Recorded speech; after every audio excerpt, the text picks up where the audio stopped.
अगले 1 महीने के अंदर दिल्ली में हम 44 ऑक्सीजन के प्लांट्स लगाने जा रहे हैं, 44। इसमें 8 प्लांट्स केंद्र सरकार लगा रही है, वो कुछ बीच में डिले हो गया था, जो भी कारण रहे, लेकिन अब उम्मीद है कि 30 अप्रैल तक ये शायद 8 प्लांट्स लग के तैयार हो जाएंगे और 36 प्लांट्स ऑक्सीजन के दिल्ली सरकार लगा रही है, जिसमें से मैंने बताया जैसे आपको 21 प्लांट्स फ्रांस से आ रहे हैं और बाकी 15 प्लांट्स हमारे देश के हैं।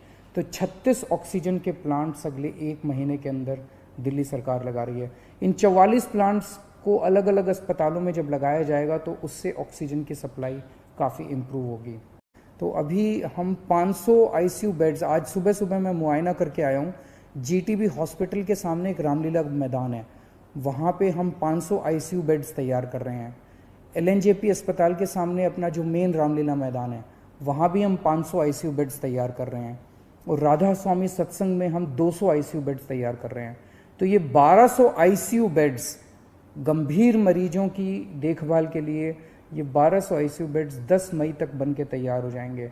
इससे मुझे लगता है कि लोगों को भी बहुत राहत मिलेगी और पूरे सिस्टम को बहुत राहत मिलेगी, जो अभी पूरी तरह से स्ट्रेच हो गया है। तो हम लगे हुए हैं, 24 घंटे लगे हुए हैं, सबके साथ मिलकर काम कर रहे हैं। दिल्ली सरकार ने बैंकॉक से 18 टैंकर इंपोर्ट करने का निर्णय लिया है। ये टैंकर कल से आने चालू हो जाएंगे और केंद्र सरकार से हमने इसके लिए एयरफोर्स के प्लेन्स देने के लिए रिक्वेस्ट किया। उनका काफ़ी सकारात्मक रवैया रहा है, बातचीत चल रही है और मैं पूरी उम्मीद करता हूँ कि बातचीत सफल रहेगी। केंद्र सरकार का भी पूरा सहयोग मिल रहा है इसमें। तो अगर 18 टैंकर बैंकॉक से कल से आने चालू हो जाएंगे, वो 18 टैंकर आ जाते हैं, तो जो ऑक्सीजन को ट्रांसपोर्ट करने की परेशानी आ रही थी, वो परेशानी दूर हो जाएगी और हमें अपनी पूरी ऑक्सीजन मिलनी चालू हो जाएगी। दूसरी कि फ्रांस से हम लोग 21 ऑक्सीजन के प्लांट इंपोर्ट कर रहे हैं। रेडी टू यूज़ प्लांट्स हैं ये और तुरंत इनका इस्तेमाल शुरू किया जा सकता है। इससे भी इनको 21 ऑक्सीजन के प्लांट्स को अलग अलग अस्पतालों में लगा देंगे, तो उन अस्पतालों में ऑक्सीजन की कमी दूर करने में हम लोगों को मदद मिलेगी। पिछले 4-5 दिन में मैंने देश के कई उद्योगपतियों को चिट्ठी लिखी थी, मदद मांगी थी। देश की सभी मुख्यमंत्रियों को मैंने चिट्ठी लिखी थी, उनसे मदद मांगी थी और हमें बहुत ज़बरदस्त सहयोग मिल रहा है। बहुत लोगों के ऑफ़र आए हैं, उन सब के साथ बातचीत चल रही है, बहुत सारी चीज़ें आगे बढ़ रही हैं बड़ी तेज़ी के साथ।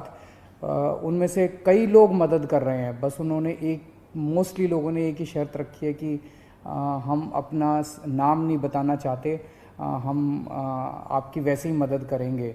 ये तो और भी बड़ा बड़प्पन है। हमारे कहते हैं ना कि जब आदमी किसी की मदद करे तो दाएं हाथ से मदद करे तो बाएं हाथ को भी पता नहीं चलना चाहिए कि उसने मदद की है। इस एटीट्यूड के साथ हमारे सब लोग मदद कर रहे हैं। मैं उन सारी सरकारों का, सभी मुख्यमंत्रियों का, सभी उद्योगपतियों का, सभी समाजसेवी संस्थाओं का, सभी धार्मिक संस्थाओं का जो बढ़ चढ़ के दिल्ली के लोगों की और दिल्ली सरकार की इस टाइम मदद कर रहे हैं, उन सब का शुक्रिया अदा करना चाहता हूँ। अभी जो मैंने अनाउंसमेंट्स की हैं, इसमें भी बहुत सारे लोगों का सहयोग है। इतने कम समय में ये तभी संभव हो पाया कि उन कई लोगों ने इसमें मदद की, तभी हम ये टैंकर बैंकॉक से मंगा पा रहे हैं, फ्रांस से ऑक्सीजन के प्लांट्स मंगा पा रहे हैं। If you like this video, share it and subscribe to Business Standard.